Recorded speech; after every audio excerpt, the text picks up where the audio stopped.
You are about to listen to a free portion of The Young Turks.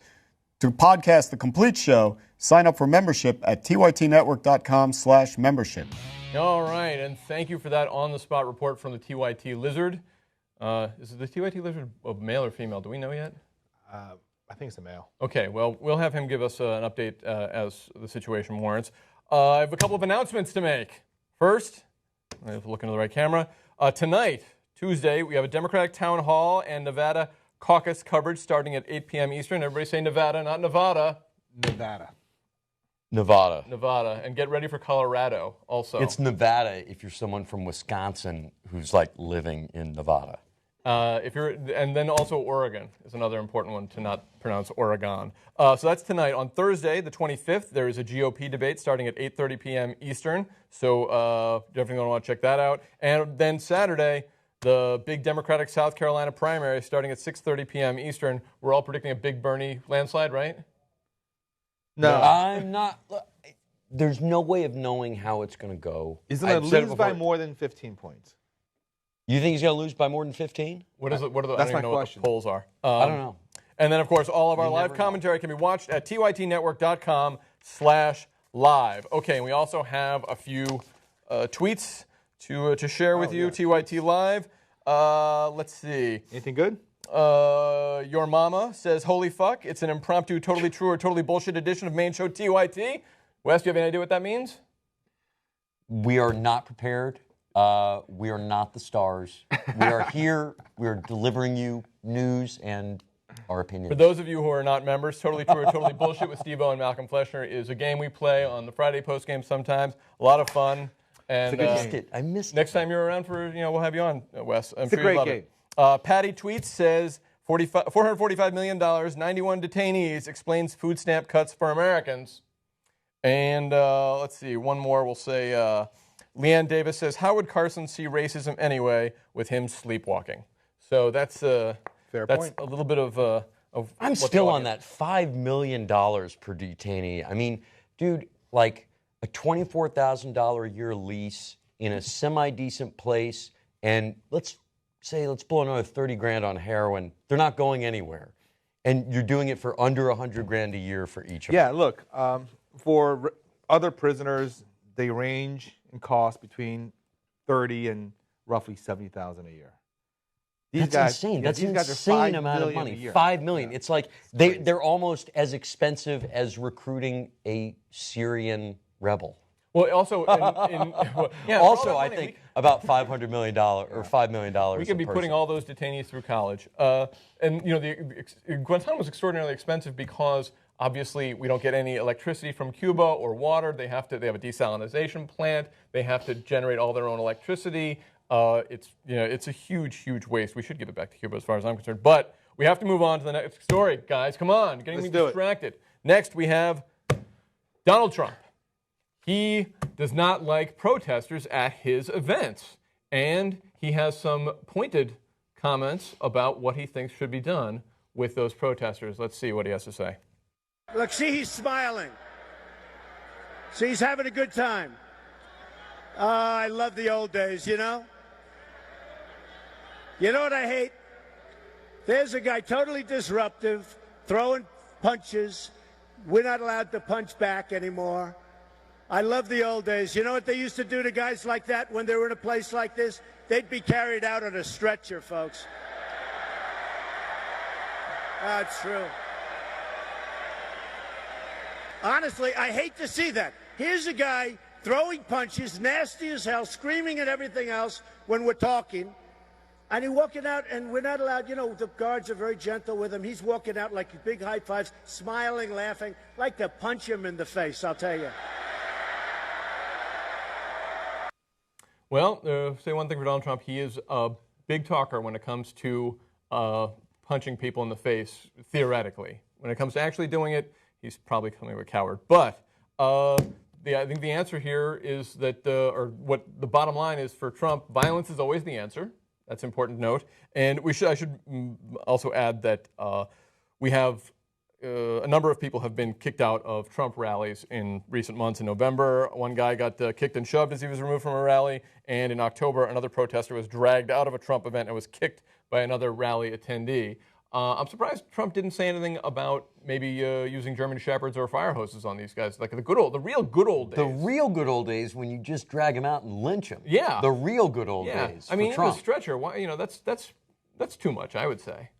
Yeah, Trump loves to incite violence. I don't think he even wants to do it himself. He doesn't want to get his hands dirty. Oh, dude, he definitely He doesn't want to do get it his face himself. punched. Yeah, he's not going to do it himself. But he loves to invite and incite others to engage in violence on his behalf. Although he might not want to punch Which is people in actually the face. worst kind of coward, I think. He's a germaphobe, actually, so he probably wouldn't want to punch somebody in the face just because he didn't want to make the Is he really germaphobe? Yeah, that's one thing that really prevented him in the past from, I've heard, that he doesn't like shaking hands because, it's the common people, and but I guess he's overcome that. All right, so you're saying that Donald Trump is a coward? He's a coward.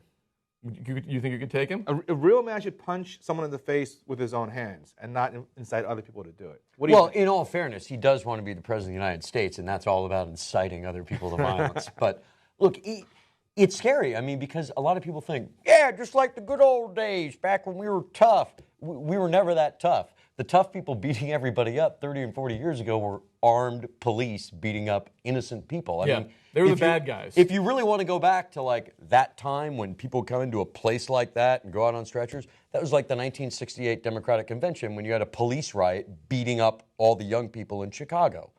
Didn't go over that well with the American people. And it doesn't go over really in any civilized country. But imagine if this guy were president of the United States and he didn't get his way on something. And he'd be on there, on camera, inciting people to violence. It's unbelievable. Well, it also ties into what I don't know if it was the last one, but a recent GOP debate when they were talking about torture, and he said not only would I bring back waterboarding, but I'd bring back a lot worse. And it's he's possibly going to be president of the United States, and this visceral. I mean, he's tapping into something visceral that people want other people to be punished for whatever they feel aggrieved about, and they can focus their anger and hatred on this one protester. Yes, get him, it's his fault. And whoever's at Guantanamo, waterboard him, torture him. Mm-hmm. Yes, that's not going to solve your problems, people. No, Donald Trump is not the solution to every problem. And people try it all the time. It's never in worked. Human history. Yeah. It's what always happens right before you have massive it might political make you repression feel better and maybe a war. at that moment because you're getting your frustrations out, but it doesn't make it any better for you going forward. And he has. You're right. He's totally tapped into the ugliest, most, just the worst tendencies of humanity, to just hate people who look different, who act a little bit different, blame them for everything, scapegoat, and just physically beat down. But relating to an earlier story we did, it's so curious that he has so much support among like white supremacists and the same people you imagine who are not that curious. No, but in the sense that he's also advocating for a massive increase of the police state to go door to door and check. I mean, that's the kind of thing they're afraid of. No, right? it never has been the kind of thing they're afraid of. They think that'll happen to other people. Yeah, but they want that to happen so that they can fight back. Actually, that's their fantasy. No, their fantasy is that they get the phone call from President Trump. Oh, to join. Hey, listen, Billy Bob, we're going to need some people to go door to door and kick people's houses in, and we're going to mine the border while we're at it. I mean, they would sign up for that in a heartbeat. It's a jobs program for him. It's a jobs program. He did say he's going to be the greatest for jobs president of all time. And victimizers, just like it was in the JNA as the former Yugoslavia started to melt down, or it did for brown shirts in Germany. I mean, in the 1930s. These are the kind of people that you build a violent movement with, people who want to punish others. He is a very charismatic bully. He's very good at it. There's a cruel streak in him, and he sees someone's weakness, and he's excellent at exploiting it. I mean, look what he did to Jeb Bush. He just humiliates him. Yeah, but dude, Jeb Bush was a fucking pussy. I mean, I hate to say that word, but a lot of it is because most of the modern politicians we have in both parties get where they are by not being too in your face and too controversial. And he says stuff just off the top of his head that hits the id, hits what people feel. And nobody really has the guts to come back and say, bring it, motherfucker. Right now, take your best shot. That really is the next step for Republican debates, though. I mean, bring it, motherfucker. Absolutely it is. You think, Ted Cruz is so desperate, you think he'll take a swing at Trump to... No, I think they're going to actually start bringing their guns. And they're going to bring a regular gun at first, and then they'll get progressively larger to show how manly they are. how much they love the Second Amendment. And then Obama's going to come and take them away. As weak as I think Trump is, I don't really see Rubio as being a fighter. No, he's too pretty. Like a fight between the two of them, incredibly entertaining to watch. I would love that. That should be the new reality show, all the Republican candidates physically fighting each other. No, the ones who have dropped out should all have to fight to get back in. Or the undercard debate, the kids table, they should all fight, and the winner gets bumped up. I'm going to bet on Chris Christie. I don't know, man. I think he'd get tired out pretty fast.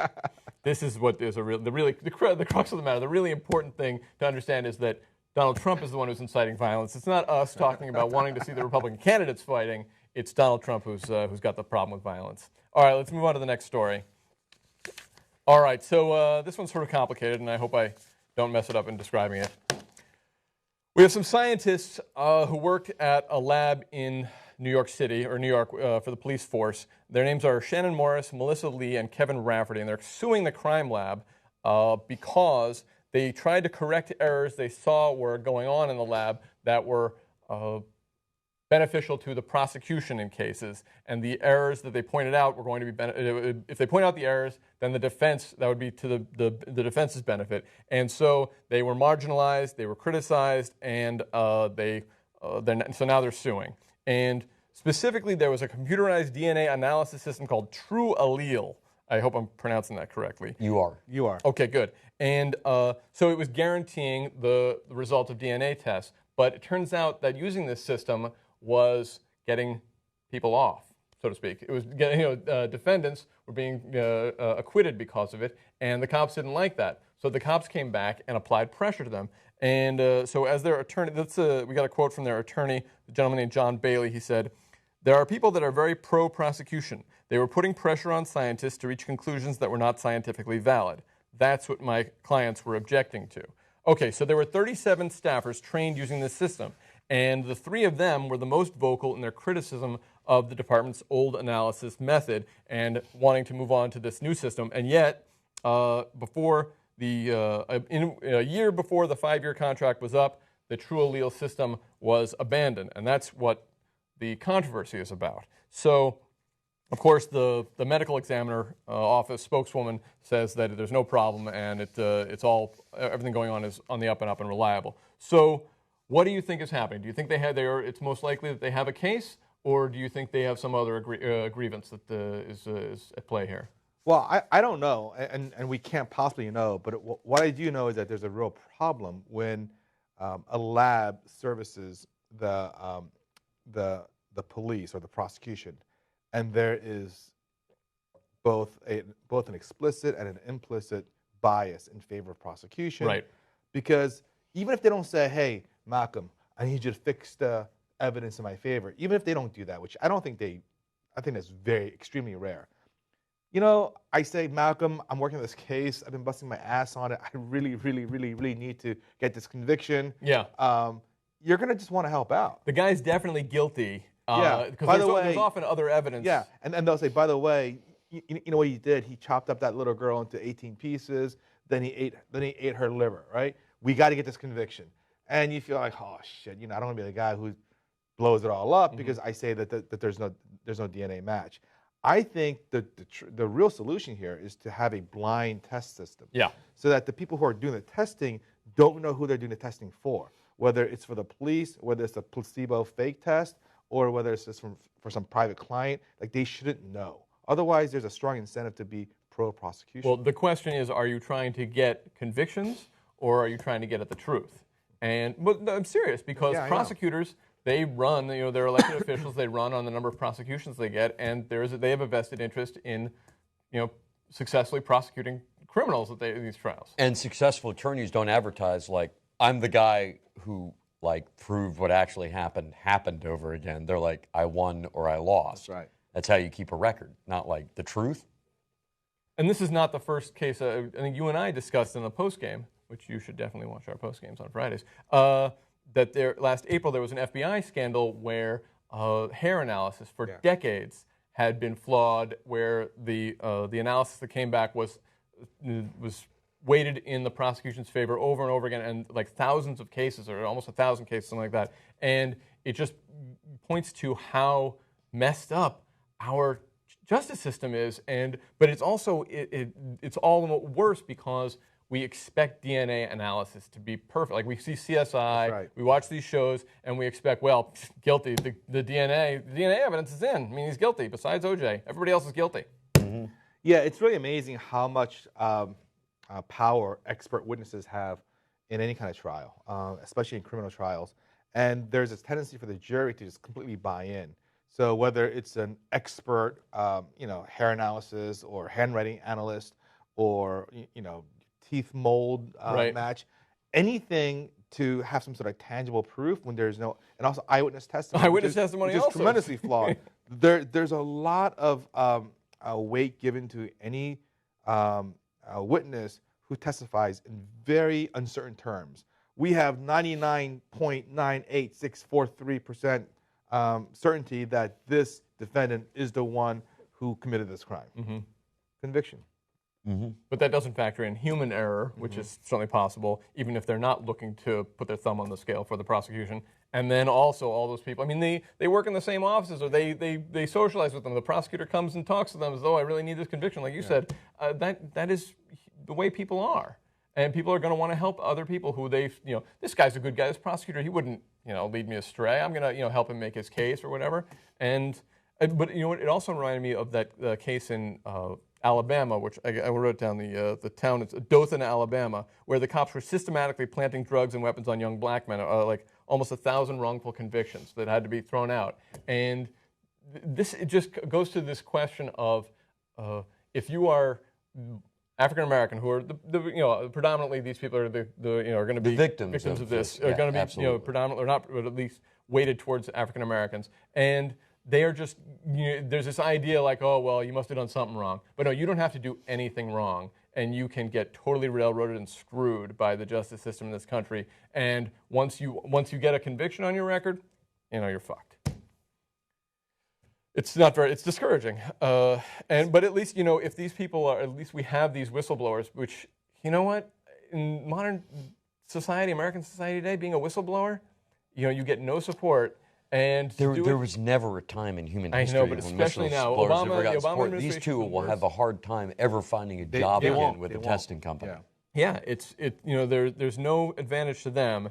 And if this proves to be accurate, what they're saying, then our hat is off to them, because it takes bravery to stand up to this kind of system, because the impetus for the vast majority of people, like the other 34 maybe in this case, is to go along to get along. Yeah, so real quick, so the system has to be better, because if you are put in a situation where the conviction helps your colleagues, then of course you're going to have this incentive to do that. In the case of the West Memphis 3, these 3 kids were convicted of a heinous murder, which they later deemed didn't commit. In that case, the forensics lab was literally inside the building where the prosecutors worked, and part of their pay was based on their prosecution rates. Mm-hmm. I mean, that's a crazy bad system. Yeah, that is a totally messed up. Well, it actually works that way in a lot of bad. places. The SEC works that way. That's why the SEC frequently goes after small cap companies versus large cap companies, because a company with $15 to $20 million can't defend itself the same way a company with $300 or $400 million can. Also, that company, the larger company, is more likely to be able to give me a job as a former SEC. Yeah, that's true. That's through that revolving door. So we're really a lot of encouraging stories. All right, do we have time for one more story? No, we got to wrap it up. All right. Well, thank you very much for watching the show today. Wes, do you have anything to plug? You wrote a book, didn't you? Yeah, I wrote a book, man. If you like science fiction, it's called Dreadnought. Maybe you'll like it, maybe you won't. I don't fucking care. Buy it if you want. But if you do like it, please give me a review. I'm going to buy it. Really? And we're going to talk about it on the postgame. Amazon, right? It's an ebook, right? Yeah. It's okay, so you're not going to find it at a bookstore. You're never going to find it. You're not going to find a bookstore in general. I'm too lazy to go through the whole process of here's a book lit agent and we're going to publish you. And we're going to buy it. We're going to read it, and then we're going to compare it and contrast it with Jimmy Dore's book. Who's a better writer? All right. And then they're going to fight. It's a fight. Dude, I will. By the way, I will fight Jimmy Dore. Fuck up Jimmy Dore. I love Jimmy, but I don't know, his dude. Ass. Jimmy might be able to get a couple shots in. I would bet Jimmy would fight dirty. I think Jimmy's scrappy, right? But Jimmy would definitely fight dirty. But no, you would kick his ass. All right, Steve, you got anything to plug besides our Friday post games? No. Become a member. If you're not a member, become a member. There's lots of advantages. It's super fun, and the post games are a lot of fun. And but in the meantime, thanks for tuning in today. I had fun with Wes and with Steve, and we'll see you the next time they're desperate for a panel. I'll see you in another hour or two when we start the caucus coverage. Yeah, caucus coverage tonight. All right. Stick around for hour 2, everybody. Welcome back to the Young Turks. Hannah here with Hassan Piker from Pop Crunch and Grace Baldridge from Pop Trigger. Hello. I feel like this is going to be a really fun hour. Yeah. I'm It's gonna be poppy. Looking forward to it. It's going to be popping. It's about to pop off. There's going to be popping. We're going to be talking about popping Molly. We're going to be talking about used condoms on the wall. Yep. And twerking. So I feel like this is going to be a good hour. Yeah, How do welcome you guys to the party feel? hour. I'm excited. Yeah, and then after this, you guys can stay tuned for all of our election coverage at tytnetwork.com/live for coverage of the CNN Democratic Town Hall as well as the Nevada GOP caucus. So that's also something that we can look forward to. Mm-hmm. Should we just jump in? Because we don't have that much time, so I'm ready to go.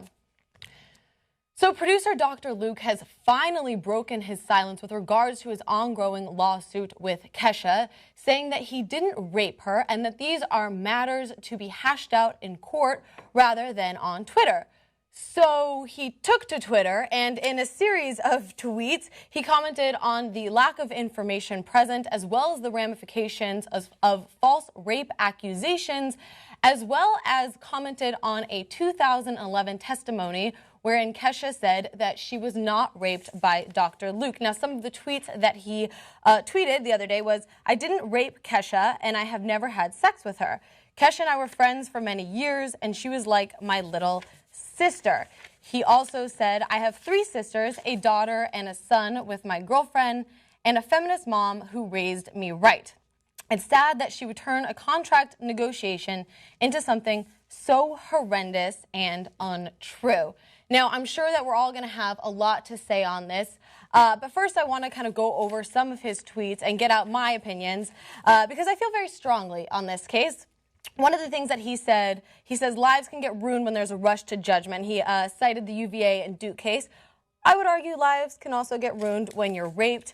But he also goes into and cites that 2011 testimony wherein Kesha said that they had not been date raped, that she had not been date raped by Dr. Luke. And the exact transcript from that case said that she was asked whether or not they had an intimate relationship. And I personally wouldn't characterize a sexual assault as an intimate relationship. She said no. So I think that was a fair response to that as well. And my biggest problem with this entire sort of way that the media is handling him coming out in the 2011 testimony is the fact that when a woman says that she was raped, all of a sudden we have all these questions. Well, we don't know if it's true. We don't know the facts, blah, blah, blah. But when she said she wasn't raped, in a case that potentially, I don't know what happened, where she could be under duress, then we take that as pure fact. And that's where I have my biggest issue with this. But I want to hear what you guys have to say about it. I think evidence is the most important thing in a case like this. And obviously, I'm always going to be supportive of victims of sexual abuse. And in this situation, I truly do believe, given the facts that you just mentioned yourself, that the judicial system acted in a just way where they kept Kesha in her contract because of the previous evidence given on this same exact issue. Yeah, I think that what we're hearing from the internet a lot, because a lot of this scrutiny is coming from internet commenters that are just saying, prove it, prove it. And the fact is that 2 to 8% of rape is provably false, which means that someone has a rock-solid alibi, so you can say they did or they didn't rape you. And so that's a small percentage. And then you have... Let me just clarify that for people who are watching here.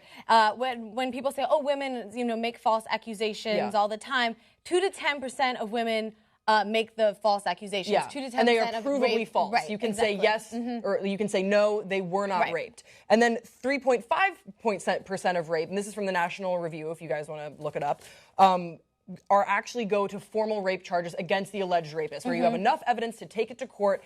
And so then we have this 57% of this murkiness where people, come out against their rapists, sometimes later on, because rape is a trauma. It is an insane amount of trauma. Right. So you can't expect someone who has been raped to wake up the next morning or whatever and just go to a hospital like, okay, got to do this, because I was raped. Like ABC, like follow these guidelines. Especially when your potential rapist is somebody who has complete control over your entire career. Exactly. I mean, this is 2010 at the height. I mean, we all loved Kesha back in the day. TikTok, and baby. so this was at the height of that when she's facing all this fame. And so to have that potential So you rapist, have to say, what would she gain? So she falls into this 57% of rape victims who cannot prove factually that they were raped, which sucks. But what would she gain from coming forward? I'm being forced to be put in a situation where I seem like I'm in favor of what Dr. Luke may or may not have done, and I'm not. But there is something to be said about the record labels and the way they mishandle and exploit artists throughout history, okay? And there is a situation here where Kesha feels like she's being undermined by her record label before these rape accusations come out and before there's ever a lawsuit to terminate her contract. Now that this issue has developed to a point where we have finally hit the climactic event, for her to continue a relationship with Sony where Sony doesn't feasibly bury her underneath their label by upholding this contract that they have, it seems like that is most likely going to happen. Okay, and this is speculation, and that is a feasible reason as to why Kesha could be coming out. You can get out of contracts without crying rape. Yeah. Well, that's what exactly. Zayn Malik was never like, I want out of One Direction. Okay. Rape, like it's just not something that happens very often. I'm going to read an excerpt from the court documents. Go for it. For the past 10 years, Dr. Luke has sexually, physically, verbally, and emotionally abused Miss Siebert to the point where Miss Siebert nearly lost her life. Talking about Kesha for everybody. Miss Siebert is Kesha. And now, the reason why, sexual abuse, like you said, is an incredibly traumatic experience. Now, if the facts, and obviously Kesha has the best defense team possible fighting for her. If there was more evidence that she could use in this case to develop an argument that there was genuinely rape in this situation, the focal point would be on sexual abuse, just like you said, because it's traumatic. However, when you look at the court documents, they're not talking about sexual abuse. They're talking about sexual abuse is only an afterthought. The court proceedings were contractual. They weren't asking the judge to decide was Kesha raped or not. It was should she stay in the contract or not. I understand. It wasn't the judge's issue. I understand, but if it's a federal crime in this instance, then that's a reason enough to be able to break the contract. He's not being charged for that in this specific I understand, case. but so they can't say like, oh yes, you were. There's enough information. Contract. She's not pressing charges on the sexual assault aspect of it. She's saying, I want to be let go of this contract. Here are the reasons why. Because I endured this, and I don't want to be associated with this person who not only professionally screwed me, essentially, but also I had this experience. It was traumatic. Whatever. Those are two very, very separate situations, and the judge can't say, back in 2010, where we have no evidence from. But back in 2010, if Kesha had come out and said, yes, I was raped, and there were somehow, let's say in this hypothetical scenario, there were no legal proceedings that followed it, right? The judge in that case would have more reason to be able to nullify Kesha's contract. Exactly. And we agree on that. But it's unfortunate that women in our country, and I don't know the answer to this, but it's unfortunate that women in our country, especially in power dynamics like this, feel that they can't come out. It's very, very unfortunate. And so, would it have if she was raped and if she did experience this with Dr. Luke, would it have been better if she was able to come out in 2010? Of course. But that's not where we are today, and we don't know if, like you said, we don't know what happened. She went to rehab. She had an eating disorder. She was in a really, really bad place. I don't think we can blame her for not having the strength to come out against her rapist that she was so closely tied to. But I truly think that the bad guy here has got to be Sony. Why won't Sony just dissolve this contract? And I know that it's legally not that simple. I understand that. But there have been so many contracts with music artists in the past, like you brought up, Hassan, where they've found different ways. If an artist isn't happy, if the company isn't happy, They're trying to bury her. She has put Sony in a compromising position. She's tarnished the reputation of Sony just like other artists have tried to do in the past. So let me just clarify with new information that I found today. Is Sony has said that she can work with another producer under their title, but her work and the profits from her work are still contractually bound to Dr. Luke. So those will still go to Dr. Luke. Because Dr. Luke is invested, from Sony's standpoint, Dr. Luke has invested a significant amount of time and a sizable amount of contributions to Kesha's career. Therefore, Dr. Luke is obligated to be paid out on this financial contract. You need to, if we're looking at this from a complete emotionless standpoint, because of the way that the evidence is laid out at this given time, there's no one else has come out. If there were other victims possibly that came out and said Dr. Luke also had, I was a victim of sexual abuse from Dr. Luke as well. Well, I hope there are no other victims. I hope that's the silver lining in the story, that there are no other victims. But if there was some sort of new information, then we could take a look back at this case and say, hey, I think maybe Kesha has more reasonable ground to stand on as far as getting away. At this point, I don't want to argue whatever had happened. What I would like to focus on, you're right. Sony needs to just man up and say, this is not okay. Let's say it's not true. Kesha lied. Sony is, and she's lying about this just for the sake of argument. This is a huge lie, and she's a sociopath.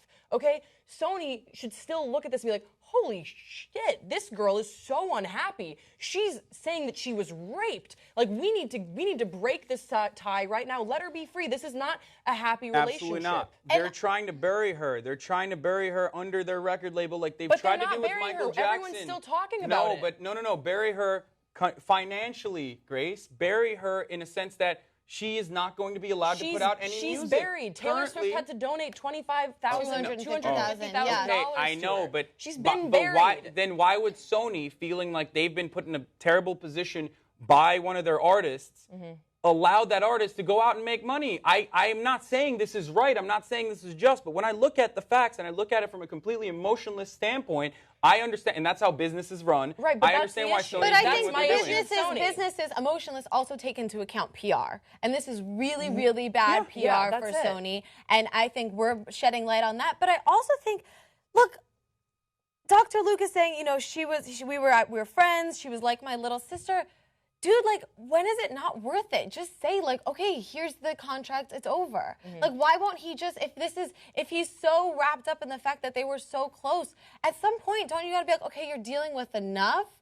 Even if it's not true, like you said, if we pretend none of this happened and she is so tormented by whatever she's going through, wouldn't at some point Dr. Luke just be like, you know what, this isn't worth it, rip up the contract, it's over. I think this whole thing, and this, I guess I'll kind of end, at least for me on this, what makes this really sad to me, what makes this whole case so heartbreaking is that it's such an unfortunately accurate reflection of what the survivors of sexual assault have to go through. Everything that they do is under a microscope. Absolutely everyone wants a piece of the proof there, and there's just no peace, there's no resolve if you fall into that murky 57% of rape victims that cannot decidedly prove that they were raped. And that's sad.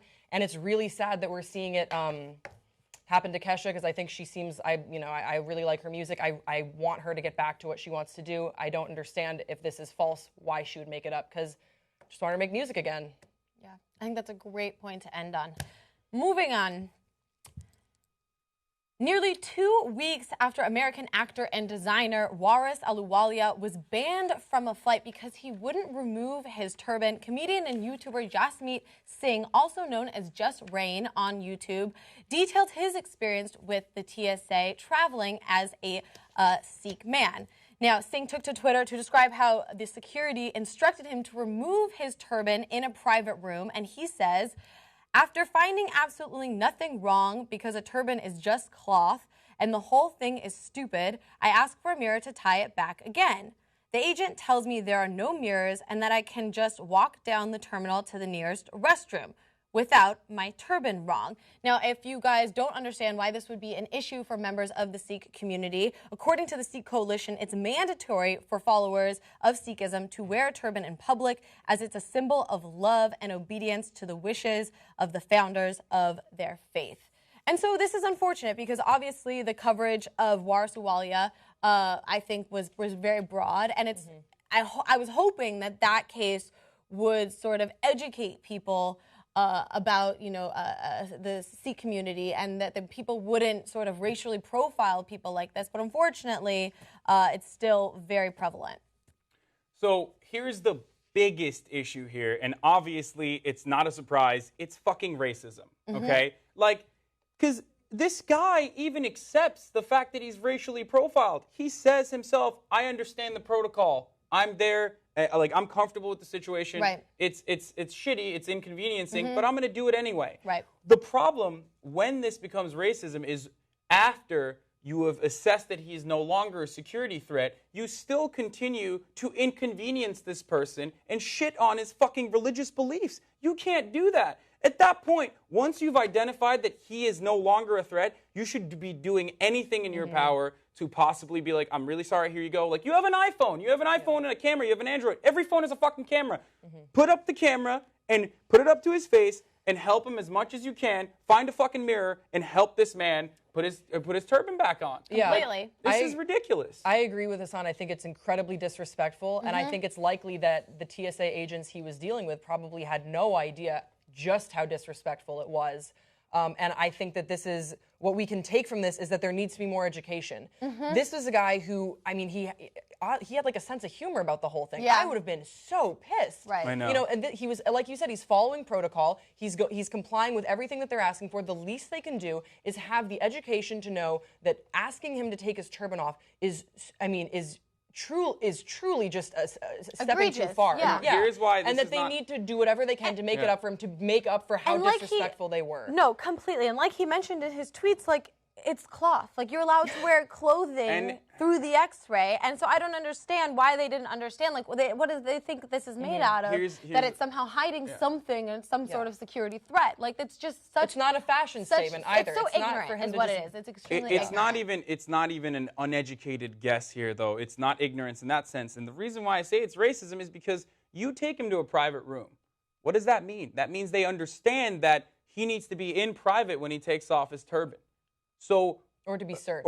Or no, but like this is a search about his turban, though. This is not. He's not being like, he's not. They're not taking off his clothes. They're taking off his turban. So that alone shows me that they understand that he needs his privacy because of his religious beliefs or one reason or the other. Or reasonably, they would maybe want to do it out of sight of other people getting on, in the line at security. Regardless, if you're maintaining that privacy, why can't you do that for when he wants to put his turban I don't know if back it was on? about the turban. I know I have friends who have been racially profiled in similar ways, and they've been pulled aside to be more thoroughly searched. I don't know what his sort of situation entailed, but yeah, I've traveled a lot. I've never been pulled into a private room. And I think that, none of my family members have. Do you know, have you ever been pulled into a private room? I have never been pulled over into a private room, but I did one time get searched at a London airport. My tampons were searched in public. And it was super funny to me. I thought it was really entertaining. I was like, you want to just check out all these hey, just check out all of them. You never know. But that's the sort of thing, would I have preferred to be in private?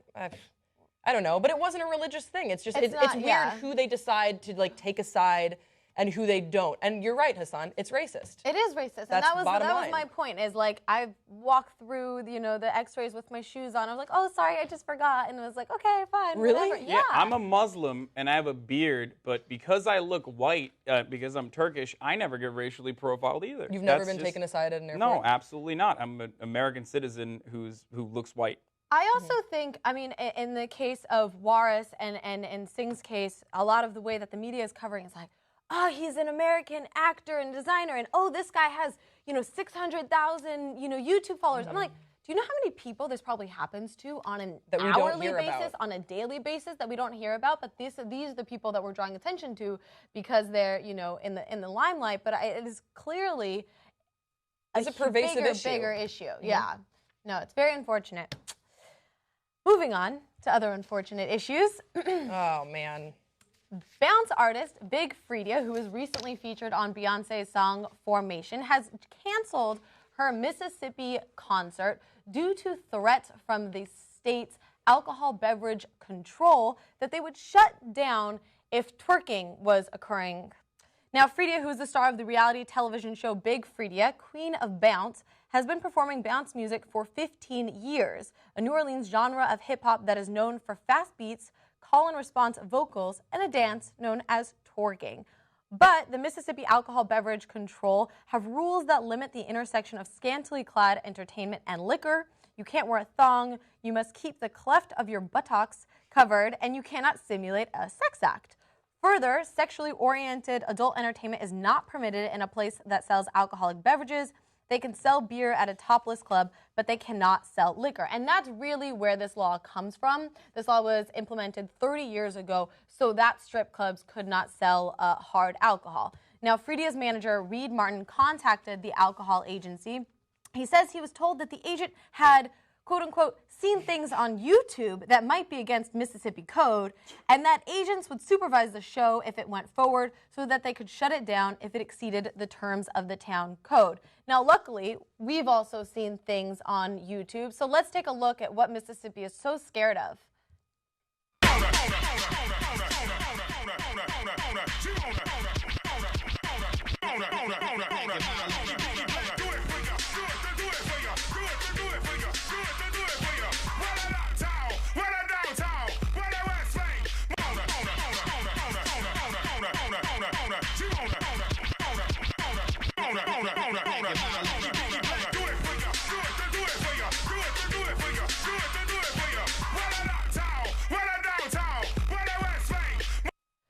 Now look, I don't necessarily think that was scary. I'm more jealous of those moves. But in response to the threat, Freedia has released this statement.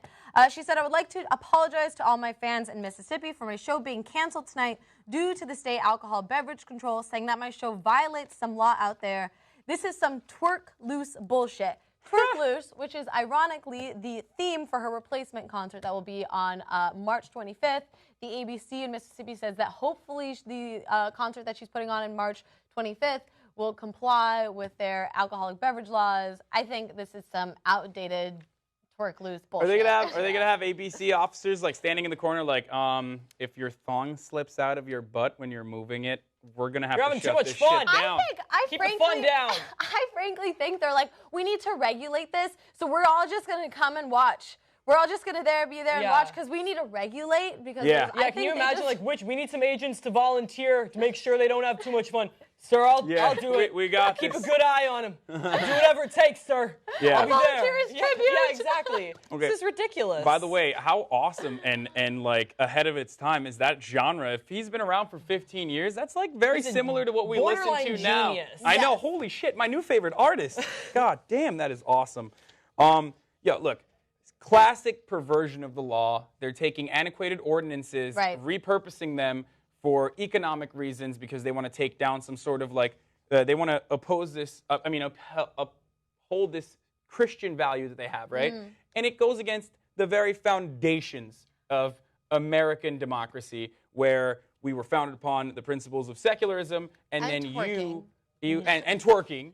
And then you come in and you have these beliefs about Christianity or this moral code that you want to, make sure that other people abide by, and then you use this antiquated ordinance. It's fucking bullshit. I don't think it has to do with values at all. I think it's for economic reasons. I went to school in North Carolina, and they have an ABC there as well.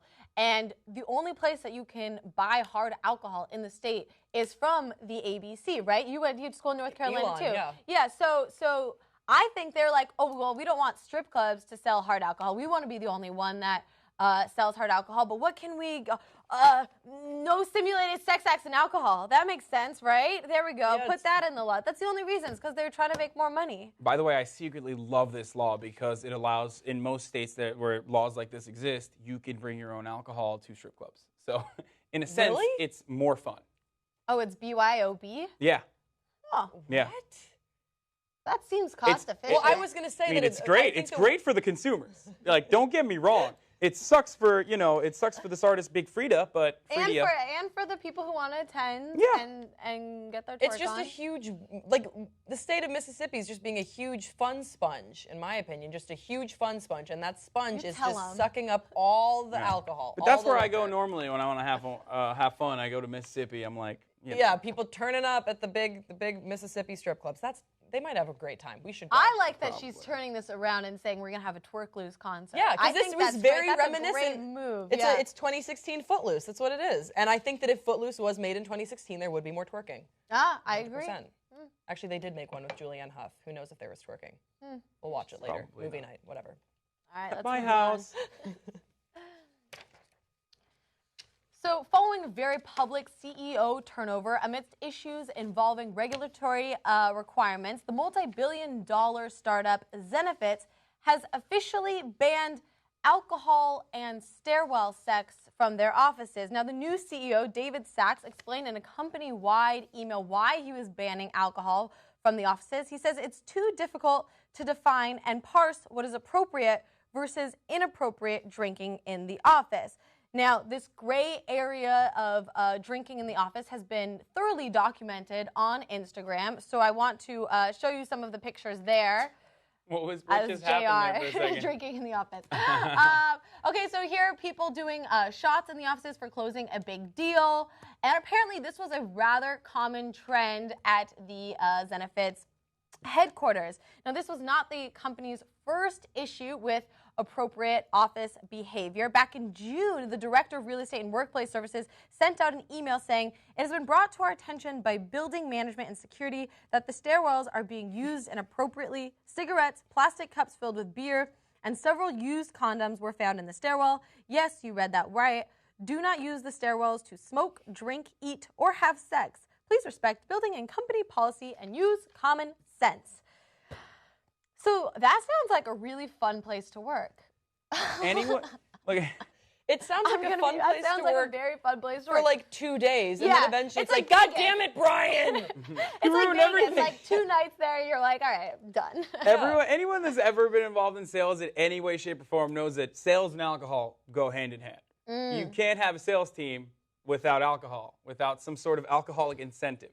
But aside from the jokes, I mean, we all work at a startup, right? A startup that's actually grown pretty tremendously over the past year. And it's a classic case of a startup trying to adapt to this new company culture when they become more established, right? And we've experienced some of this here too, where when you work for a startup, you work incredibly long hours, and you usually work without the same amount of pay that you would get at an established company. Right. And because of that, you have this concept, this idea that you're in a tight-knit community and you're working towards the same end goal. You're trying to further the company. Now, once the company becomes established, you need to put forward rules and regulations. How do big startups that turn into massive corporations do that? Well, Google, for example, will come out with stuff like free food or laundry. happy hour, free laundry, nap time. Now, I'm assuming Zenefits is not as large as Google, obviously, so they can't really do that. So they're allowing people to drink at work. So here's my thing is, look, I don't think that this is unique to Silicon Valley. Let's be real. I think a lot of startups have this sort of culture, and I think that's been pretty well documented. I think the issue with Zenefits is they had the issues with the regulatory requirements that they weren't fulfilling, and there was some pretty, frankly, shady business, and BuzzFeed did this whole sort of like expose on the shady business. So they had the CEO turnover, and I think my guess is that was like a big, another PR issue where they were like, oh shit, like we're getting called for all of these other things. We really need to tighten up some loose ends that we have around the office as well, including alcohol and sex in the stairway. And loose butts. Tighten up those loose butts. Well, and people were also getting to know Zenefits beyond what their brand was, and that was the issue. That I'm sure was a PR scandal. Like, oh, people know who Zenefits is now and what we do, but because we don't do it well, because we're violating a bunch of regulations, and because we're having sex in the stairwells. Look, insurance salesman that's a very, very difficult job to pursue, and you're basically cold calling people all day, honestly. And it's annoying to me to begin with when I get a cold call from any sort of insurance salesman. So if I knew that they were also fucking in the background, I'd probably be more likely to buy insurance. So good job, Zenefits. Keep it going. Okay, Maybe lean into it. They were like offering training certificates without people actually going through the training. Yeah. Like there was a lot of other shady business going on. But this, I mean, if the story was just about the fact that they were like, okay guys, no more shots after you close a deal, I would be a lot less interested because I'm like, all right, well, it's Silicon Valley, like startups. They like startups and alcohol. So much sex happening at the Young Turks all the time, guys. You have no idea. As soon as we're off the air, I'm having sex right now. Let's talk about another sex story. oh, keep it. Yes. Yeah. A Norwegian woman's obsession with the smell of used condoms has led her to collect almost 2,000 soiled rubbers and put them on her bedroom wall. Now you're seeing here a picture of 27-year-old Condom Tonhe. Her last name is Tonhe. We don't know her first name. And she says that her fetish started in 2010 when she asked her then-boyfriend to keep the condom he had used during their plow session, excuse the terminology here, because there was something about the smell. He responded by calling her nasty, and he broke up with her a short while later after she asked some of his drunk friends who had just had sex in her bed to leave their used love glove on the nightstand. I'm loving all these euphemisms here. She now has 1,921, some of which she has paid as much as $77 to get her hands on. Some are accompanied with a picture of the donor, something that Tona says she will throw in another $15 to get. And if she can't afford them, her father has stepped forward and asked some of his friends to donate. She says, one day I'm going to clear 10,000. That I'll look forward to. Yeah. Like that's how I feel about this story. It's good. Good story. Look, I don't want to shame anybody's fetish, and everybody. No. Some fetishes you can shame. This is shame on you. Shame on you. I think the only thing I would worry about here is sanitary issues as well as olfactory issues. Like, who is having sex with this woman so she can continue to carry on this whole condom That's what fetish I was thing? wondering. Like, if you walk into a girl's room and she has pictures of dudes and their used condoms with their semen, are you going to sleep with her and give her another used condom? Like, you're going to be like, what the fuck? You're going to notice up the How stairwell. many magnums are on there? When you come up the stairwell and you smell, like, the used semen from, like, years ago, you're going to be like, I mean, this is 2010. You know this is how, 6 years ago. That's You You're know, going like, to turn away from the stench before you even see the condom. Do you guys What see are you the doing movie with your hands right now? Just, I'm so deeply uncomfortable right now. Did you ever see the movie A Beautiful Mind when Jennifer Connelly discovers the shed of Full of semen-ridden condoms? No, when Jennifer Connelly discovers the shed where Russell Crowe, who played the Beautiful Mind guys, like had all the tacks in the newspapers. Yeah. Okay. That's what I imagine it would feel like walking into this room where you have like the red string everywhere. Just like that's what I feel like it would just like this really like insane moment of like it all comes rushing in like the whole time. Like, you know, maybe you meet this girl at a bar and you're like, wow, she seems really DTF. Like things are going well. And then you walk in and it's like the scene from Jaws where they're panning in, but it's like the world around. This to me was very visual, as you can tell. Yes. And I felt There's strongly photos, about too, it. yeah. And it made You me, felt like you were there. Made me gayer. Yeah. Made me way gayer. Yeah, So much gayer. Me too, actually. I think everyone's a little gayer now. I don't know. I went in the opposite direction of asexual at this point. But what it shows me is that men are so desperate that they will have sex with a woman who has condoms hanging on the wall. Let me ask you a question, Haas. Oh, God. How much would it cost for somebody to buy a used condom off of you? How much Asking would for you a friend. sell a used condom? Okay, depending on hypothetically speaking. No. If it's old enough. What? And I've thought about this. If my condom is old enough and she can't use this, she Why can't are use you the sperm keeping them? to Why do inseminate. you still have them? No. If it's old No, enough. listen. I'm totally willing to What sell if it. it's I young just- enough that changes the price? What's No. the If the thing here? Is condom- it like a price point on Amazon? wait. No, he's worried about using the sperm, I'm right? not gonna have this argument with a lesbian who's never been around a penis. Yeah, okay? fuck gay Wait, people. Wait, Yeah. It's about the Yeah, sperm, that's what right? I meant. The Exactly. Sperm? Okay, I don't want got the you. sperm to be able to, artificially inseminate or impregnate this lady gotta at be any given crusty. point because she's obviously kind of a kooky lady, and I don't want my, That's a nice I don't way want to to have say a it. child with her. So as long as the sperm is old, I'm willing to sell it for whatever the asking price is. I mean, I drop $5. loads in for free $5? all day, every What? day. Okay. Dear sweet Well, did you hear Mary. that, It's a Condom Tohei? fact. I think you found your 10,000. Condom Tanya, Donut. whatever. If I'll sell it for a burger. What is like it? I don't At care. Hassan the Hun. Not on the hunt. Hit me up. sell it for a burger. I'm dropping a load every night anyway. I'll sell it. You might as well get a burger out of it, Like. So she got all these, I think we found our answer. Yep. Yeah. They're all Hassans. I mean, I wouldn't have sex with her, though, for sure. That is for sure. That is dangerous.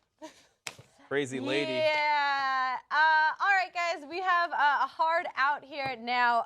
Be sure to tune in to tytnetwork.com/live, again, for coverage on the CNN Democratic Town Hall, as well as the Nevada GOP caucus. You guys can follow Grace on Pop Trigger and also at Grace Baldridge. At Grace Baldridge. And Hassan at Hassan the Hun and Big Hass on Snapchat. Check me out. Guys, I have really, really exciting news. This morning, I finally got at Hannah Cranston on Twitter with no underscore. So follow me on Twitter at Hannah Cranston. We'll see you guys soon.